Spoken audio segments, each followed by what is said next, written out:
കഴിഞ്ഞൊരു വീഡിയോയിൽ തന്നെ ഞാൻ ആം ആദ്മി പാർട്ടിയിൽ നിന്ന് അവരുടെ രാജ്യസഭ എം പിമാരിൽ ആകെ ഉണ്ടായിരുന്ന 10 പേരാണ്. ആ 10 പേരിൽ 7 പേരും ആം ആദ്മി പാർട്ടി വിട്ട് BJPയിൽ ചേർന്നതിനെക്കുറിച്ച് പറഞ്ഞിരുന്നു. അതുപോലെ ആം ആദ്മി പാർട്ടി ഏതാണ്ട് തകർച്ചയിലേക്കാണ് എന്നുള്ളത് കൂടി പറഞ്ഞിരുന്നു.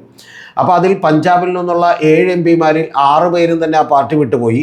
കൂടാതെ സ്വാതി മലിവാൾ എന്ന് പറഞ്ഞാൽ ഡൽഹിയിൽ നിന്നുള്ള ഒരു എം പിയും അടക്കം രാജ്യസഭ എം പിയും അടക്കം പാർട്ടി വിട്ടുപോയി.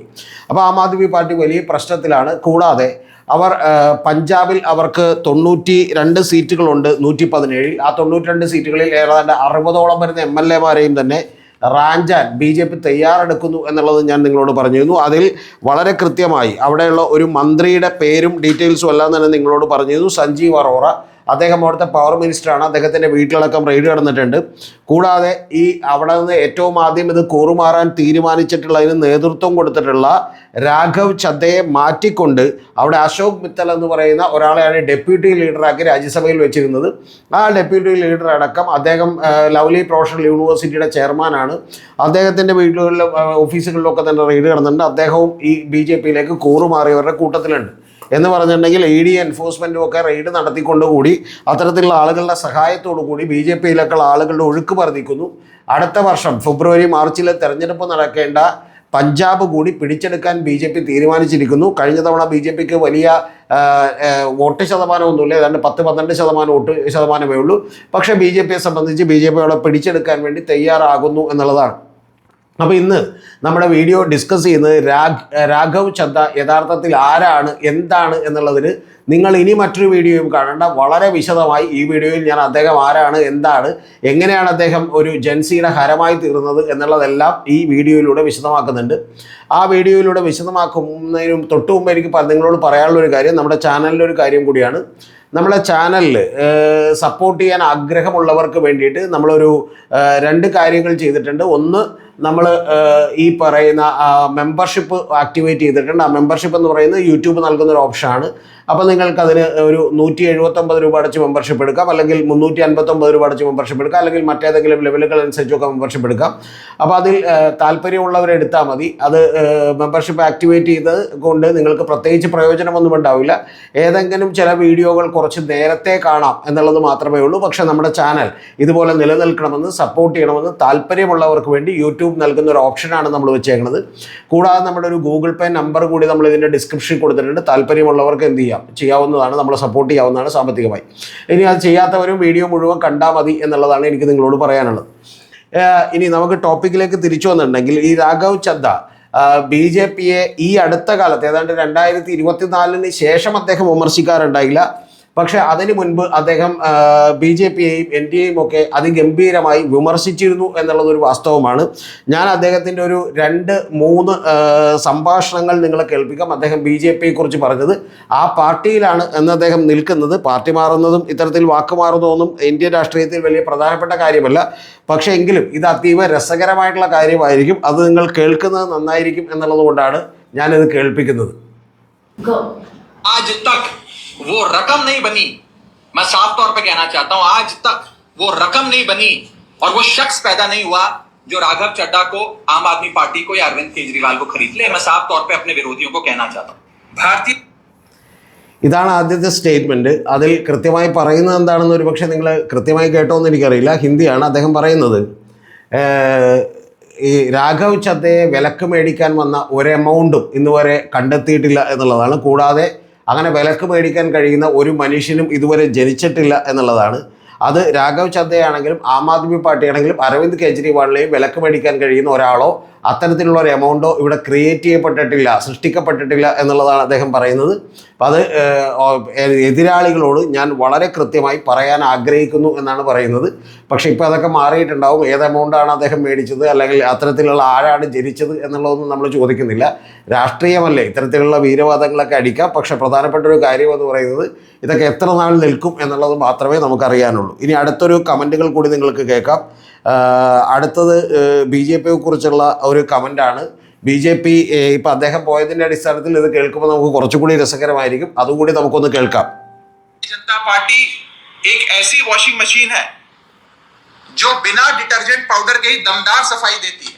एक तरफ से कथाकथित भ्रष्टाचारी डालो और दूसरी तरफ से क्लीन चिट निकलती है। ये बीजेपी आज एक वॉशिंग मशीन बन गई है।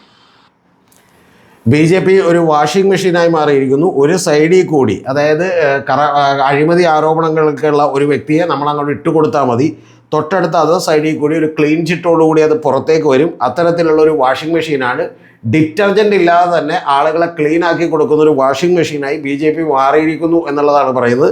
അപ്പോൾ തൽക്കാലം ഇപ്പോൾ രാഘവ് ചദ്ദ, 38 വയസ്സുള്ള രാഘവ് ചദ്ദയാണ് ഒരു സൈഡിൽ കൂടി അകത്തേക്ക് പോയിട്ടുള്ളത് എന്ന് നമ്മൾ വിചാരിച്ചാൽ മതി. ഇനി പുറത്തേക്ക് വരുമ്പോൾ ക്ലീൻ ചിറ്റോടുകൂടി ആയിരിക്കും വരിക എന്നുള്ളതാണ് നമുക്ക് മനസ്സിലാക്കാൻ കഴിയുന്ന ഒരു കാര്യം. ഇത് ഏറ്റവും പ്രധാനപ്പെട്ട അദ്ദേഹത്തിൻ്റെ വാമൊഴികൾ മാത്രമേ ഞാൻ നിങ്ങളോട് പറയുന്നുള്ളൂ കേട്ടോ. ഇനി അടുത്തത് മൂന്നാമത്തെ ഒരു ഓപ്ഷൻ കൂടിയുണ്ട്, മൂന്നാമത്തെ ഒരു സെൻറ്റൻസ് കൂടിയുണ്ട്, അതുകൂടി കേൾക്കേണ്ടതാണ്. അതാണ് ഏറ്റവും ഗംഭീരവും വൈറലും ആയിട്ടുള്ളത്. അത് നിങ്ങളെ കേൾപ്പിക്കാം. അതുകൂടി കേൾക്കുമ്പോൾ നിങ്ങൾക്ക് ഏതാണ്ട് കാര്യങ്ങൾ ക്ലിയർ ആവും. मेरा ये मानना है कि बीजेपी एक गुंडों की पार्टी है, अनपढ़ गुंडों की पार्टी है. वो सिर्फ गुंडागर्दी करते हैं और पेट्रनेज देते हैं गुंडों को. The last one was the best. I think that's നിങ്ങൾ കേട്ടിട്ടുണ്ടാവുമെന്ന് ഞാൻ വിചാരിക്കുന്നു. അതായത് BJP എന്ന് പറയുന്ന ഒരു ഗുണ്ടകളുടെ പാർട്ടിയാണ്. യാതൊരു വിവരമില്ലാത്ത, പഠിക്കാത്ത ആളുകൾ, ഇല്ലിറ്ററേറ്റ് ആയിട്ടുള്ള ആളുകളുടെ പാർട്ടിയാണ്. അവരെ സംരക്ഷിക്കുന്ന പണിയാണ് BJP നടത്തിക്കൊണ്ടിരിക്കുന്നത് എന്നുള്ളതാണ് അദ്ദേഹം പറയുന്നത്. ഇനി മറ്റൊരു കമൻറ്റ് കൂടി പറഞ്ഞിട്ട് നമുക്ക് ഇദ്ദേഹത്തിൻ്റെ ജീവിതത്തിലേക്ക് വരാം. അത് പ്രകാശ് രാജ് എന്ന് പറയുന്ന, നമ്മളെല്ലാം പറയുന്ന തമിഴ് നടനുണ്ട്. അദ്ദേഹത്തിൻ്റെ ഒരു കമൻറ്റാണ്. പോലീസ് സേന ശരിയല്ല എന്ന് പറഞ്ഞുകൊണ്ട് ദാവൂദ് ഇബ്രാഹിമിൻ്റെ ഒപ്പം ചേർന്നേക്കാണ് എന്നാണ് ഈ രാഘവ് ചദ്ദയുടെ കൂറുമാറ്റത്തെക്കുറിച്ച് പറഞ്ഞിട്ടുള്ളത്. ഇനി രാഘവ് ചദ്ദയുടെ ജീവചരിത്രം എന്താണ് എന്നുള്ളത് നമുക്കൊന്ന് നോക്കാം. അദ്ദേഹം രാഘവ് ചദ്ദ ജനിക്കുന്നത് 1988 നവംബർ 11 ഡൽഹിയിലൊരു മിഡിൽ ക്ലാസ് ഫാമിലിയിലാണ് അദ്ദേഹം ജനിക്കുന്നത്. ഡൽഹി മോഡൽ സ്കൂളിൽ പഠിച്ചു. അതിനുശേഷം ഡൽഹി യൂണിവേഴ്സിറ്റിയിൽ നിന്ന് ബിരുദം നേടി. പിന്നെ അദ്ദേഹം ചാർട്ടേഡ് അക്കൗണ്ടൻസി എടുത്തു. ഇൻസ്റ്റിറ്റ്യൂട്ട് ഓഫ് ചാർട്ടേഡ് അക്കൗണ്ടൻസിയിൽ നിന്ന് ചാർട്ടേഡ് CA ബിരുദം നേടി. അതിനുശേഷം ലണ്ടൻ സ്കൂൾ ഓഫ് എക്കണോമിക്സിലും പഠിച്ചിട്ടുള്ള ഒരാളാണ്. അതിനുശേഷം അദ്ദേഹം ലോകത്തിലെ ഏറ്റവും ഫേമസ് ആയിട്ടുള്ള ബിസിനസ് കൺസൾട്ടൻസി ആയിട്ടുള്ള ഡിലോയിറ്റിലടക്കം ജോലി ചെയ്തിരുന്ന ഒരാളാണ്. അതുപോലെ ഗ്രാൻഡ് തോട്ടൺ ഇന്ത്യയിലടക്കം ജോലി ചെയ്തിട്ടുള്ള ഒരാളാണ്. അപ്പോൾ ഇത്തരത്തിലുള്ള സ്ഥാപനങ്ങളിലൊക്കെ തന്നെ ജോലി ചെയ്തിരുന്ന ഒരാളാണ്. പിന്നീടാണ് അദ്ദേഹം, നമുക്കറിയാലോ, ആൻറ്റി കറപ്ഷൻ മൂവ്മെൻറ്റ് ഉണ്ടായതിൻ്റെ അടിസ്ഥാനത്തിൽ അദ്ദേഹം ഈ പറയുന്ന അരവിന്ദ് കെജ്രിവാളുമായിട്ടൊക്കെ എടുക്കുന്നതും ഏറ്റവും തുടക്കം മുതലേ തന്നെ ആം ആദ്മി പാർട്ടിയിലുണ്ട്. ആം ആദ്മി പാർട്ടിയിലുള്ളപ്പോൾ അദ്ദേഹം ഏറ്റവും ആദ്യമായി മത്സരിക്കുന്നത് 2019 ലോക്സഭയിലേക്ക്. അന്ന് നോർത്ത് ഡൽഹിയിൽ നിന്ന് അദ്ദേഹം മത്സരിക്കുകയും രമേശ് ബിദൂരിയോട് അദ്ദേഹം പരാജയപ്പെടുകയുമാണ് ചെയ്യുന്നത് 2019. പക്ഷേ 2020 അദ്ദേഹം രജീന്ദർ നഗർ നിയമസഭാ അംഗമായിട്ട് വിജയിക്കുന്നുണ്ട്. 20,088 വോട്ടുകൾക്കാണ് അദ്ദേഹം വിജയിക്കുന്നത്. അതിനുശേഷം അദ്ദേഹത്തിൻ്റെ ജീവിതത്തിൽ വലിയ ഉയർച്ചകളാണ് ഉണ്ടായിട്ടുള്ളത്. അദ്ദേഹത്തിൻ്റെ കരിയറിൽ ഏറ്റവും ഇമ്പോർട്ടൻ്റ് ആയിട്ടുള്ള ഒരു കാര്യമുണ്ടാകുന്നത് അദ്ദേഹം ഡൽഹി ജൽ ബോർഡിൻ്റെ വൈസ് ചെയർമാനായിട്ട് അദ്ദേഹം ആ കാലഘട്ടത്തിൽ പ്രവർത്തിക്കുന്നുണ്ട്. MLA ആയിരിക്കുമ്പോൾ വളരെ മികച്ച പ്രവർത്തനമാണ് അദ്ദേഹം കാഴ്ചവെച്ചത്. ഏറ്റവും നിർണായകമായിട്ടുള്ള ഘട്ടത്തിലേക്ക് അദ്ദേഹം കിടക്കുന്നത് 2025 പഞ്ചാബ് ഇലക്ഷൻ്റെ ചാർജ് അദ്ദേഹത്തിന് കിട്ടുമ്പോഴാണ്. അതിലൂടെ വളരെ തന്ത്രപരമായിട്ടുള്ള നീക്കങ്ങളിലൂടെ അദ്ദേഹം അവിടെ വലിയ വിജയം നേടിയെടുക്കാൻ കഴിഞ്ഞു. നിങ്ങളൊന്ന് ആലോചിക്കണം, 117 അംഗ നിയമസഭയിൽ 92 സീറ്റുകളുമായിട്ടാണ് അന്ന് ആം ആദ്മി പാർട്ടി ജയിക്കുന്നത്. അതിന് തൊട്ടു മുമ്പ് ആം ആദ്മി പാർട്ടിക്ക് കേവലം 20 സീറ്റുകളോളമേ അവിടെ ഉണ്ടായിരുന്നുള്ളൂ എന്നുള്ളത് നിങ്ങളൊന്ന് ആലോചിക്കണം. അപ്പോൾ അതിനുശേഷം യഥാർത്ഥത്തിൽ പഞ്ചാബിൻ്റെ ഒരു അപ്രഖ്യാപിത മുഖ്യമന്ത്രിയായി കൂടിയാണ്. കാരണം ഭഗവന്ത് സിംഗ് മാനൊക്കെ ഉണ്ടെങ്കിലും അദ്ദേഹം ചെറിയ തോതിൽ മറ്റു പല കലാപരിപാടികളിലൊക്കെ താല്പര്യമുള്ള ഒരാളാണ്. കൂടാതെ ഭരണപരിചയമൊന്നും ഇല്ലാത്ത ഒരാളാണ്. അപ്പോൾ അതുകൊണ്ട് തന്നെ യഥാർത്ഥത്തിൽ ഒരു അപ്രഖ്യാപിത മുഖ്യമന്ത്രിയായി അവിടെ വാണിരുന്നത് ഈ പറയുന്ന രാഘവ് ചദ്ദയാണ്. അദ്ദേഹം 26-ാമത്തെ വയസ്സിൽ തന്നെ ഏറ്റവും പ്രായം കുറഞ്ഞ ഔദ്യോഗിക ഈ വക്താവാകുന്നുണ്ട് പാർട്ടിയുടെ. അപ്പോൾ അത്തരത്തിൽ നിരവധി സ്ഥാനങ്ങൾ ചെറുപ്പത്തിലേ കിട്ടിയതാണ്. 33-ാമത്തെ വയസ്സിൽ പഞ്ചാബിൽ നിന്ന് അദ്ദേഹം രാജ്യസഭാ അംഗമാകുന്നുണ്ട്. ആ രാജ്യസഭാ അംഗമാകുന്നത് കൂടാതെ ചണ്ഡീഗഡിലെ മുഖ്യമന്ത്രിയുടെ വസതിക്ക് തൊട്ടടുത്തുള്ള ബംഗ്ലാവ് ഔദ്യോഗികമായിട്ട് തന്നെ പഞ്ചാബിൽ അദ്ദേഹത്തിന് കൊടുത്തിരുന്നു താമസിക്കാൻ വേണ്ടിയിട്ട്. 2024 മാർച്ച് 21 നമുക്കെല്ലാം അറിയുന്ന പോലെ അരവിന്ദ് കെജ്രിവാൾ അറസ്റ്റിലാവുന്നത്. ഏതാണ്ട് അതിനോട് അടുപ്പിച്ചിട്ടുള്ള ഒരു സമയം വരെയൊക്കെ തന്നെ നിരന്തരമായി പഞ്ചാബിൽ പോവുകയും പഞ്ചാബിലെ പാർട്ടിയെ കൃത്യമായി ഇൻചാർജ് ഉണ്ടാവുകയൊക്കെ ചെയ്തത് അദ്ദേഹമാണ്. പക്ഷേ ആ സമയത്ത് 2024 മാർച്ച് 21 അരവിന്ദ് കെജ്രിവാൾ അറസ്റ്റിലാകുന്ന സമയത്ത് ഇദ്ദേഹം ലണ്ടനിൽ ഒരു ചികിത്സയ്ക്ക് വേണ്ടിയിട്ട് ലണ്ടനിലായിരുന്നു. പക്ഷെ അവിടെ നിന്ന് തിരിച്ചു വന്നതിന് ശേഷമൊന്നും അദ്ദേഹം പാർട്ടിയുമായിട്ട് വലിയ അടുപ്പമുണ്ടായില്ല. പഞ്ചാബിലേക്ക് പോകുന്നതൊക്കെ തന്നെ കുറഞ്ഞിരുന്നു.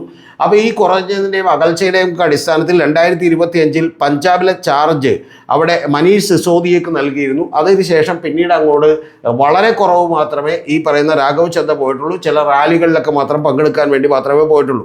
ഇതിൻ്റെയൊക്കെ അടിസ്ഥാനപരമായിട്ടുള്ള പ്രശ്നമെന്ന് പറയുന്നത് മദ്യനയ കേസിൽ അവിടെ രാജ്യസഭയിലെ കക്ഷി നേതാവായിട്ടുള്ള ആം ആദ്മി പാർട്ടിയിൽ തന്നെ സഞ്ജയ് സിംഗ് അറസ്റ്റ് ചെയ്തപ്പോൾ ഇദ്ദേഹം അവിടെ കക്ഷി നേതാവാകാൻ വേണ്ടി ലീഡറാകാൻ വേണ്ടിയിട്ടൊരു ശ്രമം നടത്തുകയും ആ ശ്രമം അരവിന്ദ് കെജ്രിവാളിനൊക്കെ തന്നെ ഇഷ്ടപ്പെടാതിരിക്കുകയും ചെയ്തു എന്നുള്ളത് നിങ്ങൾ മനസ്സിലാക്കണം. ഇതിനു മുമ്പ് ഞാനൊരു കാര്യം വിട്ടുപോയി.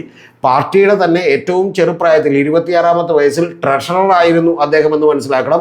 അതുപോലെ ലോക്പാൽ ബില്ലടക്കം ഉള്ള കാര്യങ്ങളിൽ അത് ബിൽഡ് ചെയ്തിട്ടുള്ള അത് എഴുതിയിട്ടുള്ളതിൽ വലിയ പ്രധാനപ്പെട്ട പങ്ക് വഹിച്ചിട്ടുള്ള ഒരാൾ എന്ന് പറയുന്നതും ഈ പറയുന്ന പോലെ രാജീവ് ചദ്ദയാണ്. പിന്നീട് ഇദ്ദേഹം പക്ഷേ ഈ പാർട്ടിയുമായിട്ടൊക്കെ ആകുന്നെങ്കിലും വലിയ പോപ്പുലിസ്റ്റ് ആയിട്ടുള്ള ഒരുപാട് നടപടികൾ ഇദ്ദേഹം കൈക്കൊണ്ടു.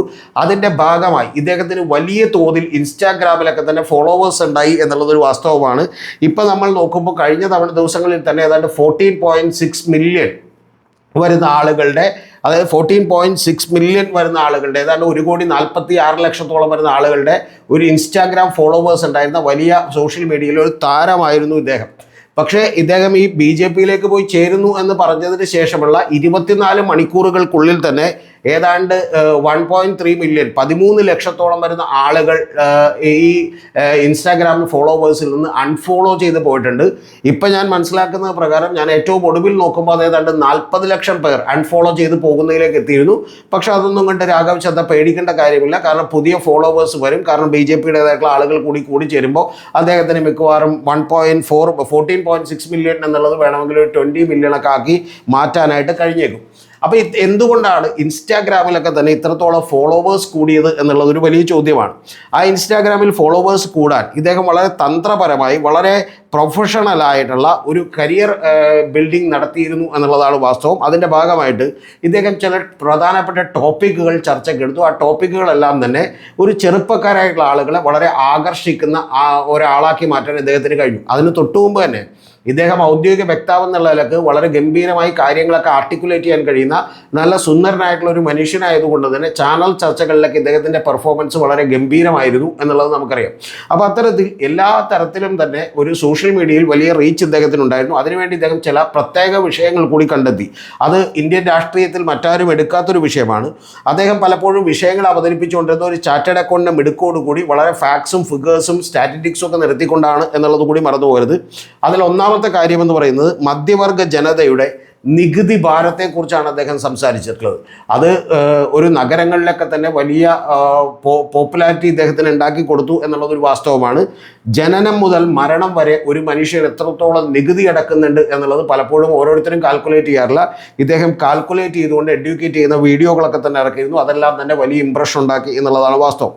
പിന്നെ പുതിയ ജനറേഷനിൽ ഈ റീചാർജ് ചെയ്യുന്ന ഒരു ജനറേഷനെയൊക്കെ സംബന്ധിച്ചിടത്തോളം വളരെ താല്പര്യം തോന്നുന്ന ഒരു വിഷയം ഇദ്ദേഹം എടുത്തു. അത് മൊബൈൽ കമ്പനികൾ നടത്തുന്ന കൊള്ളയാണ്. അതിന് ഗവൺമെൻറ് കൂട്ടുനിൽക്കുന്നതിനെ കുറിച്ചിട്ടാണ് ടെലികോം കമ്പനികൾ. അത് എന്താണെന്ന് വെച്ചാൽ 28 ദിവസങ്ങളിലാണ് ഒരു റീചാർജ് വരിക. അപ്പോൾ യഥാർത്ഥത്തിൽ 30 ദിവസമാക്കിയാൽ ഒരു മാസത്തേക്ക് റീചാർജ് ചെയ്താൽ മതി. 12 മാസത്തേക്ക് ഒരാൾ റീചാർജ് ചെയ്താൽ മതി.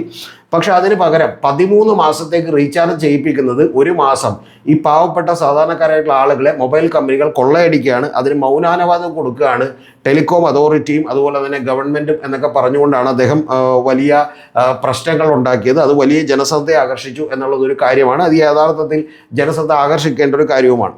ഇനി അടുത്തൊരു വിഷയം അദ്ദേഹം ഉയർത്തിയത് ബാങ്കിൽ മിനിമം ബാലൻസ് കീപ്പ് ചെയ്തില്ലെങ്കിലുള്ള പിഴകളെക്കുറിച്ചും അതുവഴി ജനങ്ങൾക്കുണ്ടാകുന്ന നഷ്ടങ്ങളെക്കുറിച്ചുമാണ് പറഞ്ഞത്. അതൊക്കെ തന്നെ നമുക്കറിയാം സാധാരണക്കാരുടെ ആളുടെ ഇടയിൽ വലിയ ഇമ്പാക്റ്റ് ഉണ്ടാക്കുന്ന ഒരു കാര്യമാണ്.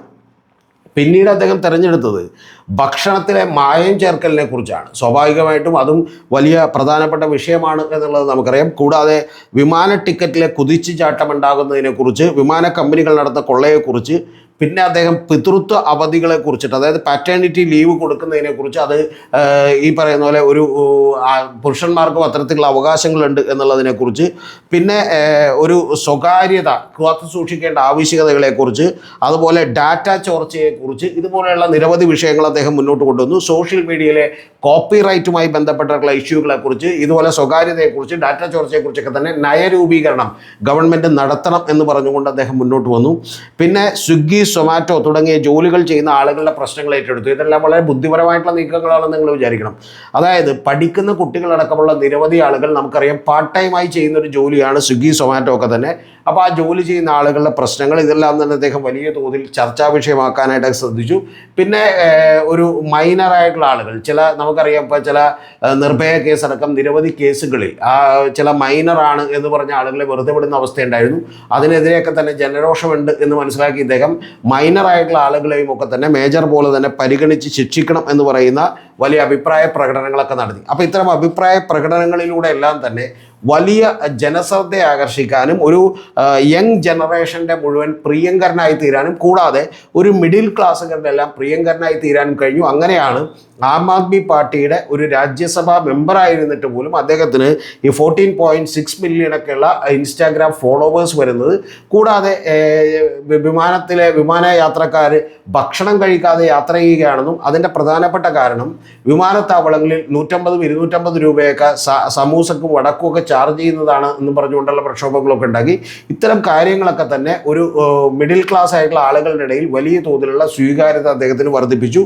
അപ്പോൾ അതിനെല്ലാത്തിനും ശേഷമാണ് ഇപ്പോൾ ഇദ്ദേഹം പറയുന്നത് I am a right person in the wrong party എന്ന് പറയുന്ന, ഞാനൊരു കൃത്യമായിട്ടുള്ള ആളാണ്, പക്ഷേ I was in a wrong party എന്ന് അദ്ദേഹം പറയുന്നത്. ഞാനൊരു തെറ്റായ പാർട്ടിയിലായിരുന്നു, ഇപ്പം അദ്ദേഹം യഥാർത്ഥത്തിൽ ശരിയായ പാർട്ടിയിലേക്ക് എത്തിയിരിക്കുന്നു എന്നാണ് പറയുന്നത്. കൃത്യമായി പറഞ്ഞാൽ നമ്മുടെ പ്രകാശ് രാജ് പറഞ്ഞതിനപ്പുറത്തേക്ക് ഒന്നും പറയാനില്ല. അതൊരിക്കൽ കൂടി ഞാൻ ആവർത്തിക്കുന്നു, പോലീസ് ശരിയല്ല, അതുകൊണ്ട് ദാവൂദ് ഇബ്രാഹിമിനൊപ്പം ചേർന്നു എന്നുള്ളതാണ് ഇദ്ദേഹം പറയുന്നത്. കൂടാതെ ഇല്ലിറ്ററേറ്റ് ആയിട്ടുള്ള, നിരക്ഷരരായിട്ടുള്ള, പഠിക്കാത്ത, വിവരമില്ലാത്ത ഗുണ്ടകളെ സംരക്ഷിക്കുന്ന പാർട്ടിയിലേക്ക് അദ്ദേഹം പോയി ജോയിൻ ചെയ്തിരിക്കുന്നു. നമുക്ക് അദ്ദേഹം പറഞ്ഞ ആദ്യത്തെ വാചകമാണ് അദ്ദേഹത്തോട് തിരിച്ചു ചോദിക്കാനുള്ളത്, ആരാണ് താങ്കളെ വിലക്ക് മേടിക്കാൻ പോകുന്നത് ജനിച്ചിട്ടുള്ള ഒരാൾ? രണ്ടാമത്തത്, എത്രയാണ് ആ എമൗണ്ട് എന്നുള്ളത് മാത്രമാണ് ഇനി ഇന്ത്യൻ ജനതയ്ക്ക് അറിയേണ്ടത്.